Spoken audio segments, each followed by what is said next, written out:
Morning, welcome back to the channel আর new blog. আর সকাল সকাল বেরিয়ে পড়েছি। কটা বাজে এখন জানো তোমরা? এখন বাজে 6টা। আর ঘুম থেকে উঠেছি 4:45। হ্যাঁ, 4:45। এত সকাল সকাল ঘুম থেকে উঠে আমরা যাচ্ছি কোথায় সেটাও তোমাদের জানাচ্ছি। এখন যাচ্ছি স্টেশনে, আর সেখান থেকে ট্রেন ধরে যাচ্ছি পূর্ণিয়াতে। আজকে আমরা স্কুটি নিয়ে যাচ্ছি। বেশি দিনের ট্যুর নয়, 2-3 দিনের। কাছে থাকলে স্কুটি নিয়ে চলে যেতাম, কিন্তু অনেকটা দূর বলে ট্রেনে যেতে হচ্ছে। আর অ্যাকচুয়ালি 2-3 দিনেরই ব্যাপার, বেশি দিনের ব্যাপার নয়। তাই স্টেশনেই রেখে দেবো স্কুটিটা। আমি কিছুদিন আগে একটা ব্লগে বলেছিলাম আমাদের বাবাধাম যাওয়ার কথা আছে, তো আমরা আজকে সেখানেই যাচ্ছি। প্রথমে আজকে যাব পূর্ণিয়াতে বিশালদার বাড়ি, তারপর কালকে ওখান থেকে বাবাধাম।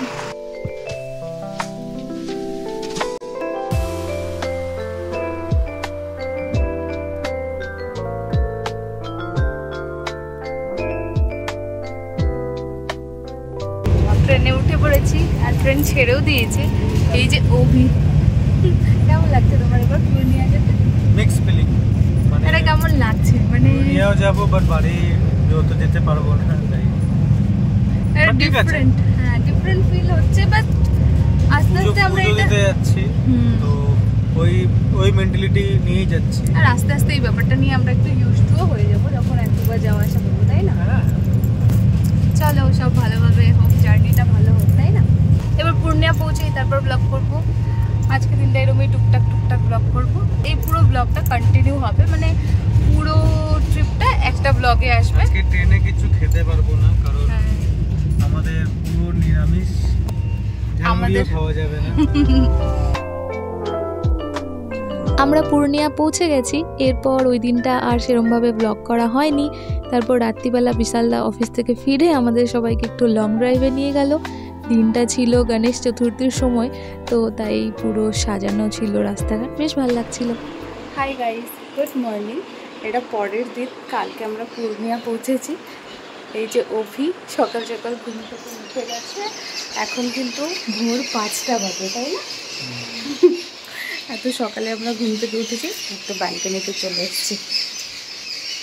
এরকম কিন্তু পরিষ্কার নয়, 1 মিনিট। এখন এই যে বাজেটা এরকম, একটু পাখির আওয়াজ শোনা যাচ্ছে, এইটুকুই। কালকে আমরা যখন এখানে পৌঁছলাম, তারপরে দুপুরবেলা একটু ফ্রেশ হয়ে খাওয়া দাওয়া করে রেস্ট করলাম। দেন রাত্রিবেলা যখন বিশালদা এলো, তারপর আমরা সবাই মিলে একটু লং ড্রাইভে গেলাম। তারপর এসে ডিনার করে শুয়ে পড়েছি। কালকে এরকম করে কোনো ব্লগ করিনি। তখন ভোর 5টা বাজে, ঘুম থেকে উঠে গেছি, সবাই ফ্রেশ হয়ে নিয়েছি। গাড়ি চলে আসবে 5:30 6টাতে, আমরা বেরিয়ে যাব। আর আমরা সবাই ফাস্ট করছি, যেহেতু পুজো দেবো, তো সেরকম খাওয়া দাওয়া কিছু করবো না আজকে। আগে পুজো হবে, তারপর আমি যতটুকু জানি, এত তো রাস্তা চিনি না এদিককার, কিন্তু এখন আমরা যাব সুলতানগঞ্জ। সুলতানগঞ্জে জল নিতে হবে, ওখানে গঙ্গা আছে, গঙ্গাতে ডুব দিয়ে স্নান করতে হবে। যাই হোক, আমি সাঁতার কিছু জানি না, ডুব দিব কি এটাও একটু ভাবছি। সেটা করে জল নিয়ে তারপর আমাদের বাবাধাম যেতে হবে। সকাল সকাল আমরা যাব হলো ঠাকুরের দর্শনে, থেকে তামান্না মাটি আর গান লাগিয়ে দিয়েছে। আমরা সবাই রেডি, যে অভি হচ্ছে আর বিশালদা সবার লেট। অভিও রেডি হয়ে নেবে, তারপর আমরা সবাই মিলে এখন বেরিয়ে যাব। আজকের দিনটা যেন সব কিছু ভালো যায়, তো ঠাকুরের নাম নিয়ে বেরিয়ে পড়ি। চলো।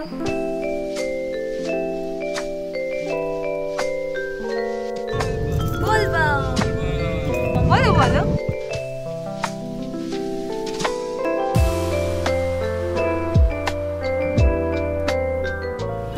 আমরা এখন দাঁড়িয়েছি নওগাছিয়াতে, ওরা চা খাবে। এটা গাছ পাকা কলা। ও ভালো। ডাবের জল খাবো আমরা। খাও তো, দেখো তো। আমাদের চা খাওয়া শেষ, আমি তো ডাব খেলাম। ওই যে পিছনে অভিরা এখনো খাচ্ছে, ওদের চা খাওয়া হলেই আমরা বেরিয়ে যাব। আমরা এখন আছি নওগাছিয়াতে, 1.5 ঘন্টা মতন এলাম। আর এখান থেকে সোজা এবার যাব সুলতানপুর। চলো। এখন আমরা গঙ্গা নদীর উপরে ভাগলপুর ব্রিজ পার করছি, বিক্রমশিলা সেতু এর নাম। আর এই ব্রিজটাই পূর্ণিয়া কাটিহারকে ভাগলপুরের সাথে কানেক্ট করে। আমার কাকিমণিরা এসেছিল বাবাধামে, তো ভাইয়ের মুখে আমি এই ব্রিজের কথা খুব শুনেছি। আমি চেষ্টা করছি তোমাদের আশপাশটাও দেখানোর, তাহলে তোমরা বুঝতে পারবে যে এই জার্নিটা কেমন। আমার সাথে সাথে তোমরা ওই এক্সপিরিয়েন্সটা নিতে পারবে। আমরা পৌঁছে গেছি সুলতানগঞ্জে। এই যে জায়গাটা এরকম, এইদিকে ঘাট চেঞ্জিং এর রুমও এখানে আছে। তো আমরা ফার্স্ট আগে স্নান করব, স্নান জামা কাপড় নিয়েই যাবো, স্নান টান করে আবার ওখানে শুদ্ধিকরণের ব্যাপার আছে, ওইসব করে তারপর আসবো। বাথরুম গেলে এখানেই যেতে লাগবে। ভালো টালো নাই আর এরকমই হবে এখানে। ঠিক আছে অ্যাডজাস্ট করে নেওয়া যাবে। আমরা এখন স্নানে যাচ্ছি। এই দিক দিয়ে কোন দিক দিয়ে যাবো? মেন গেট দিয়ে যাবো। পিছনে গঙ্গা নদী, সবাই স্নান করছে। এটাই ঘাট। তো ওই দিক থেকে নেমে স্নান করতে হবে আমাদের। আর এখানে এইগুলো পাওয়া যায়, এই কন্টেনারগুলো। তো ওখানে জল নিতে হবে, এক একজনের দুটো করে। একটা বাবা ধামে ঢালতে হয় না, আর একটা বাসুকিনাথে। হ্যাঁ হ্যাঁ, একটা দেবঘরে, একটা বাসুকিনাথে। আমরা ওটাই দেখছি কোথায় করবো। আর এখানে প্রচুর পান্ডা, নেমে গেলেই সবাই একের পর এক চলে আসবে, মাথা হ্যাং হয়ে যাবে এরকম একটা জায়গা। বাট গঙ্গা, এটা দেখে ভালো লাগছে।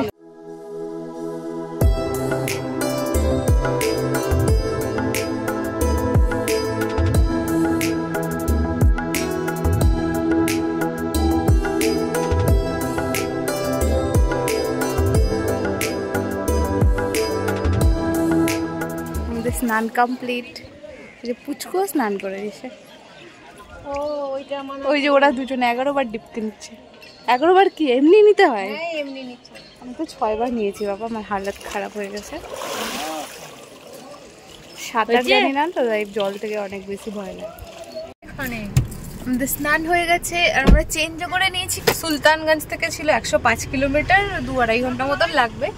তো এখন আর কোথাও দাঁড়াবো না, কেন কি আর কোথাও খাওয়া দাওয়া এরকম কিছু ব্যাপার নেই। কেন কি কিছু এখন গিয়ে তো সোজা ঠাকুরের মাথায় জল দিয়ে দেবো, তাই জন্য সবাই সোজা এখন ওখানেই যাবো। পূর্ণিয়া থেকে বাবাধামের রোড ভীষণই ভালো, আমাদের কোনো অসুবিধা হচ্ছে না। তোমরা যদি বাবাধাম আসতে চাও ট্রেনে করে সুলতানগঞ্জ পর্যন্ত আসতে পারো, সেখানে স্নান করে জল নিয়ে তারপর কারে কিংবা ট্রেনেও বাবাধাম আসা যায়। এছাড়াও সুলতানগঞ্জ থেকে জাস্ট 15 মিনিট পর পর অনেক বাস ছাড়ে বাবাধামের জন্য। এটা হলো শিবগঙ্গা, আমরা পৌঁছেই গেছি বাবাধাম। হাত পা একটু ধুয়ে নেবো এখান থেকে।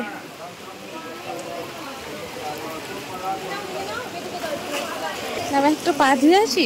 ওদিকে অনেক স্লিপ জি। আমি আস্তেই করে যাব। না বাবা জি, এটা খুব গহরা জল বাবা, এখানে একদম। আমরা ফাইনালি বাবাধাম পৌঁছে গেছি। এখন আমরা এখান থেকে, বৃষ্টি পড়ছে অনেক বেশি, তাই জন্য একটু দাঁড়িয়েছি। এটাকে শিবগঙ্গা ঘাট বলে। সেই ঘাটের মধ্যে একটু আমরা দাঁড়িয়েছি। এখান থেকে আমরা জলে হাত পা ধুয়ে নিয়েছি। এখন আমরা এখান থেকে যাব। ভীষণ বৃষ্টি হচ্ছে, মানে আমরা এসছি আর প্রচন্ড বৃষ্টি নেমে গেছে। আমরা ফাইনালি মন্দিরের ভিতরে পৌঁছে গেছি। এই যে উপরটা দেখছেন, এই উপরটা হচ্ছে জেনারেল লাইন। এখানে পুরো জেনারেলের লাইন দেওয়া আছে। আর নিচের থেকে যে আছে একটা রাস্তা আছে, যেখানটায় ভিআইপি টিকিট পাওয়া যায়। 250 वाला 300 हो गया और 500 वाला 600 हो गया। हाँ, तो 300 ये लिखा है। 300 में क्या सिस्टम? 300 ये देखिए वो सामने पढ़िए, सबसे पहले तो आवश्यक सूचना सामने आपको। रही बात भीतर की, अगर कहेंगे तो भीतर भी हम आदमी दे देंगे, अगर आप अपने जाएंगे तो आप वो सोचेंगे। हमारा आदमी जाएगा तो वो कुछ लेगा, मंगनी में खाली हाथ मुंह में जाता नहीं है, समझ गए बात? तो वो जाएगा तो सुविधा करा देगा। ভীষণ ভিড়। আমরা তো শ্রাবণ মাসে আসিনি, ভাদ্র মাসে এসেছি। আজকে সোমবারও নয়, বৃহস্পতিবার। তো এত ভিড় এখানে জেনারেল লাইনে, প্রচুর ভিড়। আমাদের কাছে এত সময়ই নেই। তো আমরা এখন ভিআইপি টিকিট নিচ্ছি 600 পার পার্সন করে। আর একজন আমাদের সাথে যাবে, ভিতরে গিয়ে পুজো করিয়ে দেবে ভালো করে। দেখি কেমন কি হয়, ভিতরে যাই চলো। এবার তোমাদের বলি এই ভিআইপি টিকিটের ব্যাপারটা। এখানে কাউন্টার আছে, তোমরা সেখান থেকেও কাটতে পারো কিংবা কোনো পুরোহিতের থেকেও নিতে পারো। এরম নয় কি কোনো ফ্রড এক্সট্রা পয়সা দিতে হবে, সেরকম কিছু আমরা এক্সপিরিয়েন্স করিনি। ভীষণ ভিড়। চলো ভেতরে যাই, তারপরে দেখি ভালোভাবে পুজোটা করে নিই।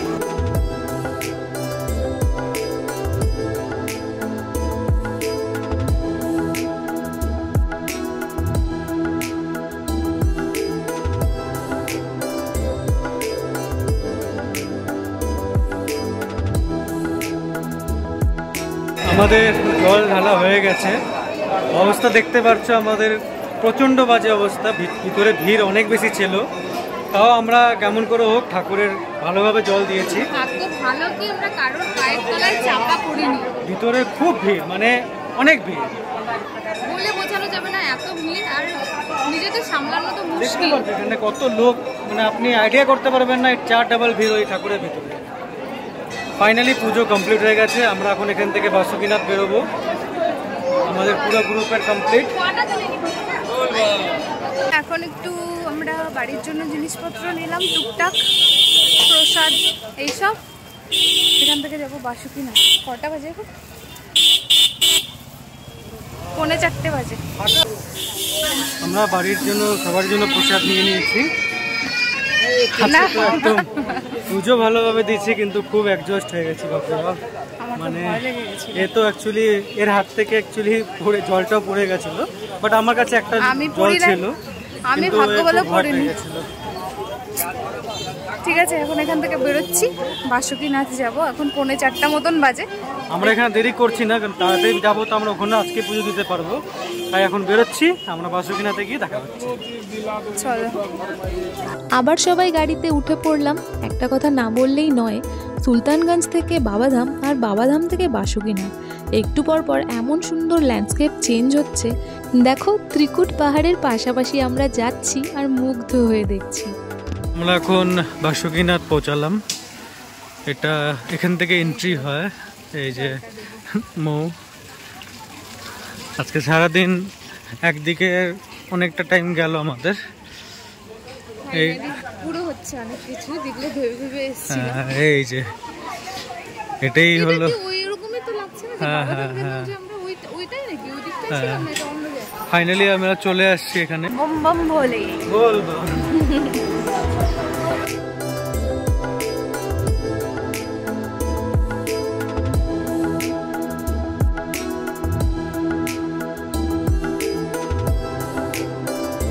বাসুকিনাথেও পুজো হয়ে গেছে। ফাইনালি আমাদের পুজো কমপ্লিট হলো, বাট এত ভিড়, এরকম এক্সপিরিয়েন্স লাইফে ফার্স্ট হলো আমাদের। দেখি আজকে সবাই না খেয়ে আছি, তো কিছু একটা খাওয়া দাওয়া করবো, দেন আগে তারাপীঠের দিকে যাব। ওখানেই গিয়ে আজকে হোটেল নেব। পুজো করে আমরা বেরোয় গেছি, আর এটা মন্দির থেকে পিছনের রাস্তাটা। বেরোনোর পর এখানটায় অনেকগুলো খাবার দোকান আছে। আচারের গন্ধে মুখে জল চলে আসছে, আর এত আচার পাওয়া যাচ্ছে, মানে কি আর বলবো। এখন আমাদেরও খেতে হবে, সারাদিন অনেক আটকে ছিলাম না। পুজো কমপ্লিট। দেবঘর, বাবাধাম, বাসুকিনাথ দুটোই আমাদের কমপ্লিট হয়ে গেছে। তো এবার কিছু খেতে হবে। এখন এখান থেকে কিছু আগে খাবো, খেয়ে দিয়ে আমরা তারাপীঠ যাবো। বাসুকিনাথ ধামের আশেপাশে প্রচুর ভেজ হোটেলের অপশন আছে। এখানে একটু খেয়ে আমরা রওনা দিলাম তারাপীঠের উদ্দেশ্যে। নেক্সট ব্লগে তোমরা পাবে তারা মায়ের দর্শন। ভেবেছিলাম পুরো ট্রিপটা একটা ব্লগে আমি দেব, কিন্তু সেটা পসিবল হচ্ছে না, অনেক লম্বা ব্লগ হয়ে যাবে। তো আজকের জন্য এই পর্যন্তই, ব্লগটা এখানেই এন্ড করছি। দেখা হচ্ছে নেক্সট ব্লগে। বাই।